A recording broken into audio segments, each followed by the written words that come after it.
this playoffs and every game matters so much more is when we're gonna really step it up, because we know it from the past history and that this is where champions are created. I think we've become the most eager region in the world. Everybody's looking to win. Everyone's trying to innovate. Everyone's trying to find their own way of winning the game. And I think that's what makes our region the best. All the 4 teams in the rest of the LEC are among the best teams in the world. I don't really would be content with anything but winning it all.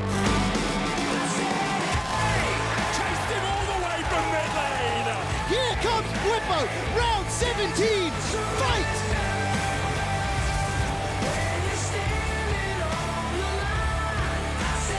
Mid back up to Skull! I cannot believe it! Crowd shots down! He's dodging, but it doesn't matter. Huge shield, can he get it? Upset goes through, finds the kill, shut down. When we came together in the beginning of January, we were not the players we are today. We've improved so much in a very short time, and if we keep going in this pace, we'll just become the best Europe has to offer. I most definitely think that Rogue is the future of the LEC. Here we go, VandeR off on the flank, he finds it, it's a beautiful engage, everyone goes in, Humanoid is left, holding his head in his hands, he doesn't even get to participate, the Akali is useless, White takes down Kame, and Humanoid dies in the end. Rogue have destroyed Splice. Saying we're the future of the LEC, stuff like that is just delusional. Rogue is good, but I think we are strong. They're putting the damage out! Oh, just give it to them! Just take it all! Abenage tries to trade in! Jizuke caught out! Oh, Abenage! Is he going to be able to do it? Jizuke trying to take this one! No, it's Abenage! It's always a special feeling going up against G2. It's some of the best players in Europe matching up against each other. There's a lot of history between the organizations, between players. You want to show that your team is better, and you know more than ever this is why you want to do it for your fans. They're on the hunt! Destiny comes out from Nemesis, chasing onto Caps. He took his spot, he'll take his life. Fnatic are destroying G2!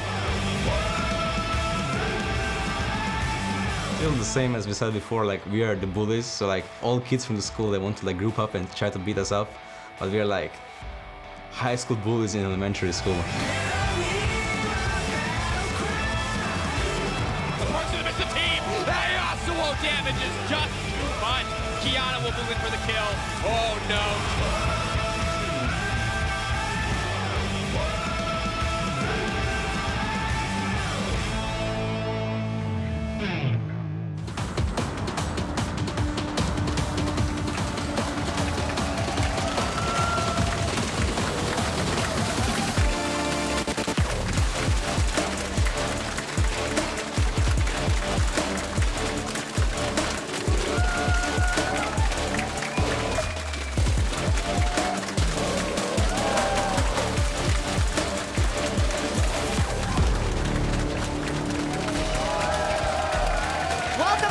Germany and round 2 of the LEC summer playoffs. It is all on the line for Schalke, 04 and Rogue tonight, as the winner gets the last spot in Athens, while the loser is done with the 2019 season. Is Larson and are Rogue gonna do it today versus Schalke? We're about to find out. Hello everyone, I'm Sjokz, joined by VandeR, and finally arriving for the playoffs, it's OG Deficio! Oof. Aww. Nice of you to show up, at least. Nice outfit, VandeR. I like it. Oh, thanks. I really like your outfit, great. too. Rocking the bomber jacket look. No one's ever done that before. And listen, I just wanted to get it out of the way. A bit of awkwardness, a bit of jokes. We're old colleagues. I think you appreciate the joke, but we're really, really happy to have you, Deficio. I'm glad to be here. All right, great. Not awkward. I am glad to be here. Fantastic. Well, we are glad that you are here as well as we embark on round 2 of the playoffs. So let's cast our minds back to how we ended up here. Last week, we saw Rogue and Schalke making it to the next round. First up, Schalke beating Vitality 3-1. The scoreline implies that it was quite a handy win for Schalke 04. But what did you think of their performance last week? I think it was a bit more messy than I expected. I actually thought Schalke would 3-0 this series. I felt like Vitality wanted to come and fight them, but that's exactly how Schalke wants to play the game. I thought there was going to be a bot lane advantage for Schalke as well, which we didn't get to see in every game, at least early on. So I think it got a bit more sloppy than I expected, but that's kind of the deal when you play against Vitality. They often pull you down in the mud. Yeah, I mean, this was obviously Schalke looked like the better team on the day. Vitality were able to pick up one clutch win against them, but this team still looks good coming into the second round of playoffs, and I think a lot of people should still be hyped about this. And I also think most expectations were that Schalke 04 was going to take this matchup, and then the day before, the Rogue underdog story continued as they shocked Splyce. There we go, Upset is already preparing on stage, getting ready for that, but this is what happened last week. Absolute shocker, 3-0, Rogue over Splyce. And to just see this Rogue show up last week was so incredible because this team seems like it's just made massive strides in terms of improvements in the last few weeks of the regular season. This was finally a team willing to play on the offense, willing to attack against Splyce, and against one of our slower teams, they absolutely pounced and smashed Splyce in the second fastest series in LEC history. And as you just said, you know, the last couple of games in the regular season, we already start to see a smarter Rogue. You know, much more of a game plan, actually playing around tempo quite well. And I think having a week to prep then for Splyce, they came in probably with the best draft we have seen from Rogue all year long in multiple games. And against Splyce, that's really hard. Like, they have a very large coaching staff. They're normally very good at figuring out how to deal with opponents. Not in this one. I think Rogue in every single draft, they just had full control. And they looked completely different than they did in most of the summer split, which was so impressive. Schalke 04 and Rogue are playing today. And to show you why Rogue would destroy TSM, here's Vedius.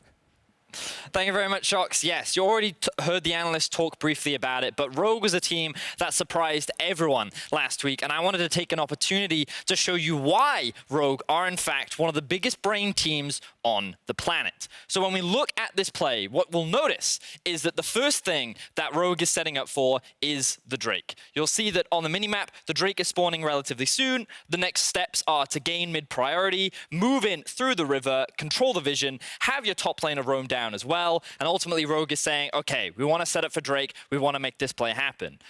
The next thing that happens, though, is they end up getting some vision towards the bot side of the map. So as we see the play roll out, and as we get some vision towards the jungle, you'll notice that they actually get a brief spot on Norscarin. They also see Silas towards the bot side of the map. So they actually got some information on where the enemy position was actually setting up. So they knew that Splyce was on the bot side. On top of that, they also caught a glimpse of the enemy AD carry TPing towards this tower, which means that they have full information that there are 3 members towards the bot side of the map. With this information, they start setting up a plan. So as we start rolling out, you'll notice that they don't actually start moving towards the Drake, they actually start moving back towards mid lane, and they actually start pinging towards a ward that's in the top lane. That's because their eyes are set on killing Vizicachi. Their whole game plan over the next few minutes is actually to make a play towards Baron. They're aware that 3 members of Splyce are in the bot lane. They have Akali lying in wait in this bush, and they know that in order to make this play, they need to get mid prio,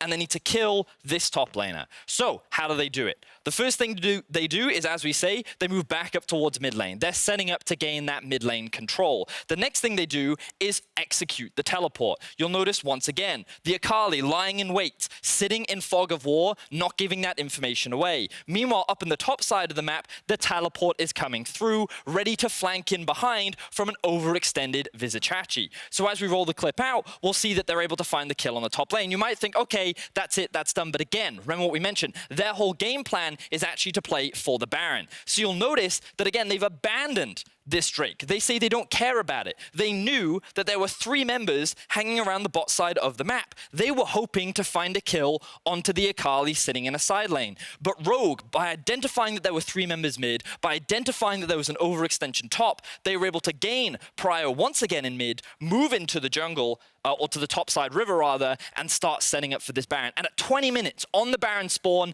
they're on it. They've started it. And what does Splyce now have to do? They have to react. They recognize that the play is happening. There's only 4 members alive, so now they're forced into a team fight 4 versus 5. This is the best setup that Rogue could look for at this point in the game. They know they can ensure a strong team fight, they know they can get themselves an advantage, and while they don't secure the Baron, they end up finding a huge team fight win, which gives them so much more control over the game. To put this into perspective, a team that spent the majority of the split in 7th place was able to read the map using basic information of where the enemy was and knew where they had time to make a move. This kind of play is extremely high level, and sometimes you don't even see this from the top teams in the world. The ability to read the state of the map this quickly, then make a decision on it, and be able to execute it this cleanly is very impressive from Rogue. That's all it for me, so I'm going to send it back to Sjokz and the analysts. Thank you so much. And I think when we were watching it unfold, it's very hard to see every detail of what goes into a play when they're beating Splyce 3-0. And you think, okay, how much was Splyce underperforming? How much was Rogue playing differently? But I think that this shows that there's been such a tremendous development, as you guys said, in Rogue and their game plan in the last couple of weeks. And the biggest shift, as we saw in that play right there, is that it's Rogue starting off the plays. It's not Rogue reacting and punishing. Instead, it's a smart TP to get behind, start up a Baron, bait the enemy team into a fight. And that's what I hope we see a lot more of today. Me too. And moving on, let's take a look at the bracket, because Rogue or Schalke will be our last team in Athens, joining G2 and Fnatic. Schalke and Rogue, they both didn't make playoffs in spring. So as we look at how this bracket is playing out, of course, OG not being there, Splyce being knocked out, Vitality being knocked out, what do you think of the fact that it looks very different from what we saw in spring in this phase? I kind of love it, at least from a broadcast point of view, when I see Schalke and Rogue not qualifying in spring. Obviously, massive roster changes on Rogue, but one key roster change on Schalke, with Trick coming in, being a super valuable member of that team. I like the fact that you get rewarded for smart choices, you know, between spring and summer that they made. And I think looking at it now, while I don't think they're on the level as G2 or Fnatic, I still think both these teams actually deserve to sit in that game. And what does it come down to? Did the others not innovate enough? Did they not change enough? Did they not improve fast enough? I mean, I think we saw that, you know, teams like Origin, Splyce coming into this split. I mean, Splyce started off strong, but last week definitely dropped the ball. You have to be able to play smart League of Legends to be able to display multiple different styles. And that's what I think is the difference between a team that can make it to playoffs or to actually get to Athens. And so incredibly interesting. Of course, the winner of tomorrow's match between G2 and Fnatic goes straight to the final. Then the loser gets another chance as they play versus the winner of Schalke versus Rogue for that spot in the final in Athens. Now, this is what's happening in the LEC, but Fnatic and Rogue's ERL teams, as well as Origin VCN, have also made it to EU Masters, and the tournament kicks off with the play-in stage on September 9th, with 7 teams fighting for the last group stage spots. You can find more info at eu.llesports.com, but TLDR, it's the future of Europe and of the LEC that we will see playing there. And just look at this split here in the LEC. We had 7 out of 10 players that were in the EU Masters finals last split actually compete on our stage. And a lot of those players that weren't in the finals but were still in EU Masters on Rogue are now in our, you know, round 2 playoffs. Yeah, I mean, fun enough, this Rogue team actually got knocked out in groups in EU Masters. It is only PO1, so it is very difficult to get out. But it's just fun to look back at now that they're actually competing at the top in Europe, but they couldn't get out of groups in EU Masters. And there are a couple of teams also to look at this time around, especially Spanish teams, of course. Origin, BCN, and Giants are going to be great. But also LDLC from France. Yep. Steelback, you know, former Fnatic 80 carry, and a bunch of other teams that I forgot now. Now support. And Joko actually is the jungler for that team. They're very good. Everything to look out for there in EU Masters. So many battles. A battle for Athens, a battle for EU Masters. But also the road to Worlds in Europe is approaching. And it is in its final chapter, rather, as teams prepare to fight for their seeds in the regional qualifier. Hello, LEC fans. We've made a few changes to how LEC teams qualify to the World Championship. It's pretty straightforward. Let's have a look. The winner of the summer split qualifies as the first European seed. This remains unchanged. This year, the 4 teams with the most championship points, excluding the summer split winner, fight for the final world seeds over multiple best of 5s. Now, the 2 teams with the least amount of championship points will face off in match 1, with the winner competing against the team with the second highest amount of championship points in match 2. The winner of match 2 will qualify for Worlds and the final round of the regional qualifier. The final round will determine the 2nd and 3rd European seeds, with the winner qualifying as the 2nd seed and the loser qualifying as the 3rd seed, starting their tournament run in the play-in stage. We hope you like the changes. Thanks for watching. An updated system in terms of the regional qualifier, and this is what we were able to fill in so far. Only Splyce and OG in that first best of 5. That's enough. That's enough. We don't need more. That means you would have to win 2 best of 5s, including one if you win this one versus the winner of Rogue or Schalke to make it into the next round. That seems like a tall order. Yes, you're correct. However, it is actually better than the old system where we had to win 3 best of 5s in our current situation. So I think, you know, looking at Splyce and their game, they got 3-0. It's not like they're coming in super hot into that game either. So I think that is actually a super cool matchup. We don't know who we're facing in the second round, but I think we can do it. We'll Ender see thinks in a we can do couple- it too. He told me backstage. Oh, I said that? He said Origin 100% will make Worlds. Yeah, I hope we don't have to go against Rogue. He said that backstage. I also think you can do it, but it's going to be super exciting. As always, the regional qualifier, and just if you missed it, of course, G2 is already qualified for Worlds, but if they don't win the split, they might end up in this regional qualifier as well. And as we go into the deciding weeks of our playoffs, we're also keeping our close eye on some key players. Now, you could highlight a lot of players on all the 4 rosters that will be playing this weekend, where some are absolutely instrumental for their team's success. And we're going to start with a candidate for Rookie of the Split, Larson on Rogue. Larson, who performed so well in their series last weekend up against Splyce, this guy really stepped out of his shell because this is not a flashy player. He's not going to stand out a ton on the Rift. During the regular season, this is one of our most consistent mid laners. He's not going to solo kill you in lane, but he's going to have a CS lead almost guaranteed. He's never going to lose lane. That all changed last weekend, where he was finding solo kills onto Humanoid, burning flashes in the 1v1s. This guy looked on fire. I just like the fact that if you watched him before he joined the LEC, played a lot of, scaling picks, control mages. He could pop off from time to time, but he was not like a leader who was playing only assassins and just like trying to 1v9 the game completely. So he's always been, like, to me, a very smart and mature player. And also when you talk to him, it's very clear he knows exactly what he needs to do and actually to get better.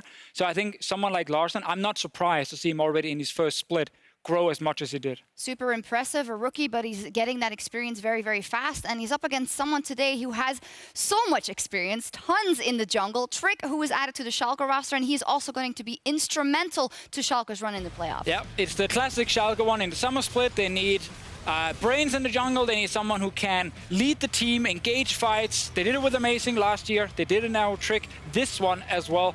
And I actually think if you look at MVP candidates and we ignore best overall player, but more most valuable player. That's what you can do. What you can do, but then you get flamed on Twitter, so don't. But if it is, I'm actually looking at Trick specifically for how big of a change he was for the Schalke team. And transforming that lineup. And completely transforming them, right? A huge shift for them to now finish 4th place in the regular season. And he's a large reason why this team finds, big pickups in the mid game. Him attacking side lanes, he's so good at. Talking about proactivity and sometimes maybe going a bit too far, Hylissang is the next player we want to look at when it comes to Fnatic. They're playing G2 tomorrow, and he's going to be so important in that game. And I can tell you, Hilly, he will never go too far. It's his team that's too slow to follow him. That's at least one way you can look at it. But I think Hylissang is one of the main players who starts fights for Fnatic. I think he's probably the most important player to actually get through the laning phase. Seems kind of weird as a support you're saying that with, but when he gets shut down early and he's stuck in lane, he doesn't really have an impact in the game, and he often just ends up overextending. However, if he's unleashed, I think he's one of the absolute best players in the world at finding fights. With Hilly, you're either going to win really hard or you're going to lose really hard. And what it comes down to is stopping the enemy team from shutting him down, because we've seen people pull out picks like the Nautilus and just slam on his Rakan. We all remember that game against G2. If he doesn't have those games, though, he is solo carrying things on his Rakan. And tomorrow he'll be up against the big test. 5-time LEC champion, MSI champion, Perks is in the bottom lane up versus Hylissang. Kind of the final boss, right? Even though it's not in the final yet. But Perks and his development he's gone through into that marksman role has been incredible. It's just been incredible to see his transformation over the split, because less than 12 months ago, he role swapped from mid lane to AD carry, and now in his 2nd split on the role, he has been voted in 1st all-pro team. Just fantastic stuff out of him. There was, of course, a lot of discussion when that voting came out, and see that all 5 of the G2 players are on the all-pro team. So, Deficio, can you shine a light on what you think of Perks being voted first, keeping in mind that it's bot laner and not necessarily AD carry? As bot laner, I definitely agree. Also, what he does behind the scenes, obviously that's not what people are voting for, but he brings so much to the team. I think if it was pure AD carry meta, I would probably look at like Reckless or Upset more than Perks specifically. But that's the thing. There are so many different champs you can play now, and there's so many ways you can also play it, because he is a split-pushing AD carry. But he's really good at it, and he's very annoying to play against. And we're going to be looking at him in these playoffs now. G2 and Fnatic, they've been the best teams this split, respectively 1 and 2. And tomorrow, the 2 Titans step on stage for a massive showdown with a spot in the finals on the line. We're so excited for it, and of course, we're also hyped for today. But come on, let's talk about it for a little bit. A best of 5 between Perks and Reckless, and between G2 and Fnatic. They're 2-2 so far this year, but they're meeting in a best of 5. And is it fair to state that This will be the best quality of best of 5 we will see between G2 and Fnatic than the ones we've seen in the past. I think we're finally seeing an era where both these teams are looking on form, because when we go all the way back in history, when G2 entered the league, they dominated, Fnatic were sidelined. Then last year, it was all about Fnatic. Yes, G2 made a final, but it never felt like they could actually compete. And yes, this year, it is the G2 era, make no doubt about that, but Fnatic looks like a team that could compete very strongly on the international stage as well. See, I remember feeling the same way in spring when we got second place and we had to play G2 in that first winners match. That was a quick one. It was a quick one, sadly. G2 just find another gear when it really matters. And I think the last time we saw them play against each other, Fnatic, you know, there were a bit of banter happening. I think G2 went in and said, all right, let's focus. 23-minute game, you know, completely destroyed them. I think there's a good chance tomorrow will be very G2 sided. However, I think Fnatic right now, if I'm going to pick a team who can obviously try and beat them, especially in the early game, if G2 draft poorly, it would be them. So it could be close, but I am personally looking at a 3-0. So TLDR, Fnatic is the only team that could beat them, but they're not going to do it. Yes. Okay. G2 in a league of their own. Yeah, we need that realism. That's why we get you here, Deficio. Now, of course, G2 and Fnatic, they're both locked in for Athens already, and they will be playing on the 7th and the 8th of September. Get your tickets now at riot.com/Athens. Now, when it comes to Fnatic versus G2, the coaching staff, and more notably Grabs and Youngbuck, they threw some shade on Euphoria earlier this week. I think it's relatively close to 50-50. Beating G2 3 times in one day, that's going to be rough. I think 1 or 2 games is very, very doable. But yeah, can G2 actually, if we take 1 or 2 games, can they bounce back and still win? That is a good question. I think your biggest win condition will be me. If I run it down and draft. I might agree with it. I might agree with it. I think you're the weakest link. Okay then. Okay. No, I'm getting there. No, I mean, Fnatic for sure will have something prepared in the early games. That's the thing we are most worried about because it's Fnatic and they always show us in playoffs. There we go. The coaches are at least completely ready for tomorrow. They're bringing some fire, so hopefully that also translates onto the Rift. However, since we are about 7 minutes away from pick and ban from Game 1, let's focus in on Schalke and Rogue. Both teams that have made a massive turnaround, but the final climb is still awaiting. Of course, a win tonight sends them to Athens. A loss means the end of their 2019 season. And if we summarize the stories of both teams, for Schalke 04, of course, missing out on the spring playoffs famously after making it to the summer finals in 2018, but now they're back on track. Again, same story, man. New jungler comes in as someone who can lead the team, someone who can force engages, and it kind of changes everything. They always know they can rely on their bot lane. It was the same last split for them. But I think as an organization, they've done a lot of good work. Clearly, if you can do this twice, it wasn't just randomly or lucky the first time. You know, they are doing something correct during the year to adapt to whatever problems they have in spring. Right, but the next step for them is actually making it to Worlds. They made a finals last summer split. This year has been all about trying to reclaim that, but we can't forget they lost in that gauntlet. Now this year, they must win today or they go home and they're denied once again. And I love it how these two stories converge about the Schalke that is pushing and wants to get to Worlds and wants to get back to those finals, and Rogue, a true underdog story. It doesn't get any more underdog than this. They were last place in spring. They bring in their Ultra Liga roster and they beat Splice 3-0 last week. They are afraid of no one. And they just keep defying expectations. We thought there's no way they can get into playoffs. They don't just get in, they get 5th place. Then we say against Splice, no chance. They prove us wrong again. I just can't wait to see how far this team can actually go. Absolutely, and Rogue is led by that veteran in the bot lane, of course, VandeR. Let's see what he had to say earlier. Thanks, Sjokz, and thanks, VandeR, for joining me. It's hard to know what to make of today because you went 1-1 against Schalke during the regular season, and then you went speedrun mode against Splice last week. So how do you think this one will play out? I think in quarterfinals we showed that we are better than Schalke. Our game against Splice, I'm really confident we looked better than them in their match against Vitality, but well, you never can know what teams will show up today, and it often comes down to a better day or better performance of some players. So I think it will be quite close series. Is it special for you that you will play against Upset because none of you made playoffs last week and then here you are? Yeah, it's quite refreshing and nice, I would say, to meet Upset that far in the season. One of us will go to Athens, so I'm happy about it, but I will make sure that I will be the one who will win today. Any special memories from your time with Upset on the bot lane? I mean, there are actually a lot because we didn't even not only live together in like the gaming houses, but we often also spend time in off seasons between the seasons we played together. So I would say we became close friends back then. But like when you are in new teams, then you kinda don't have as much contact as before because you have new teammates and now they are your best friends in a way. It's a beautiful story. Now a bit more about you. I don't know if you remember, but through the split you said that playing with this Rogue lineup you had to be the teacher in a way because they were rookies. So how satisfying is it for you to see where you brought the team now? Yeah, for sure I helped guys quite a bit, but they are really good at the roles and they also spend a lot of time watching other players, watching pro views, other games like Korea or LPL.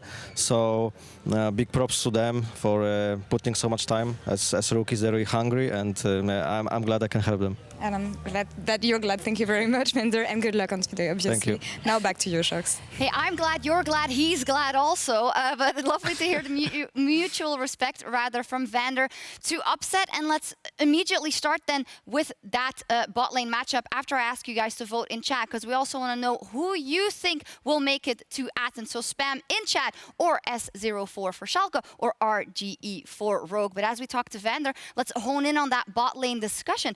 Upset versus woolite and Ignar versus VandeR. How big is the bot lane difference coming into this best of 5? I think for Schalke, this is going to be their biggest point of strength in the matchup, is the difference between Upset and woolite. If we look at the stats of these two players and just how they play, Upset is an incredible team fighter. He's a solid laner and an insane team fighter, one of the best we have here in Europe, whereas woolite averages losing lane matchups and then also does not have the same level of impact in the games as players like Upset. Well, if we get to play Schalke's game, which of course is very focused around forcing these big team fights where Upset can be a huge carry, then I think there is a big difference and it's really going to matter. However, if we get to play Rogue's game, which is actually a lot more about creating mid-priority with your AD carry support and jungler, then woolite is not in a position where he has to out-teamfight Upset, at least not in the mid-game. He has to focus on actually controlling the mid lane, pushing it forward, and then Rogue will be able to move to both sides wherever something is happening or they want to force something. That's what they did against Spice. It was not about big team fights, it was about mid-priority. Right, and in even 5v5, I'm always going to favor Upset. If Rogue are able to play the numbers game where they choose their fights, they attack fights where they know they have the high ground, that's when they have the advantage. Yeah, by the way, the voting currently is 80% in favor of Rogue. I heard you mentioning mid-priority. When we look at the early game and the mid-jungle, and especially Larssen versus Abbedagge, which way is that going to go? And can I just state, first off, how exciting is it that these two rookies are in their first playoffs? I mean, it's classic Europe, right? Yeah. EU mid laners, new rookies coming in. I think when I look at the two players coming into the year, I saw a lot of similarities. They were not the kind of guys who would like run around again on Assassins and just kill everyone. They were very consistent players. I think Abbedagge has changed a bit in terms of his champ pool. He's playing a lot of Akali, Kiana, these kind of things. But that's because they can still team fight. He doesn't play them as a pure split pusher. But neither is Larssen on his Corki and his Azir. He's very much about team fighting, strong laning phase. So I think both players will end up meeting each other all the time, mid and late game, because they will look more for team fighting than just sticking to a side lane and split pushing all the way. Right, and I think when you look at the two of them, Larssen is one that's always going to be reliable. You know what you're going to get from this player, whereas I think Abbedagge has some high highs and he has some low lows. A big factor in that is Trick and the attention he puts into this mid lane matchup. So if you can actually control the mid lane 2v2, either side, it's going to put you in a great position to win. It's actually crazy how important both junglers are. Yeah. I think without Trick, nothing happens in the Schalke early game, but in Spite is also so needed to often actually protect lanes who might otherwise fall behind. Indeed, and there's so much of it can happen, it can go like this, it can go like this. When you think about mental stability and momentum and the fan favoritism that Rogue is currently pulling towards them, 82%, that is absolutely crazy. Those are Fnatic numbers, right? For Rogue, how much is that going to play a part? Because you're on a Schalke like Upset and you know you've tried so many times and you've been there to the top and it hasn't worked out. And in your rear view mirror, you see these rookies from Rogue who kicked out Splice and who have their eyes on Athens. I mean, it could actually matter if you fall behind quite a lot. You feel like these guys have momentum. They just like everything they do just works, you know? Sometimes as a team, you hit this stride where you just found the picks and the play style for your 5 players. And if you get ahead 1-0, other team might suddenly feel really bad. It's time to go, but describe the series in one word that we're about to see, Ender. Oh, team fights. Team fights. Fantastic action on the Rift. Time to find out our last team in Athens. Schalke or Rogue? Let's hit the Rift.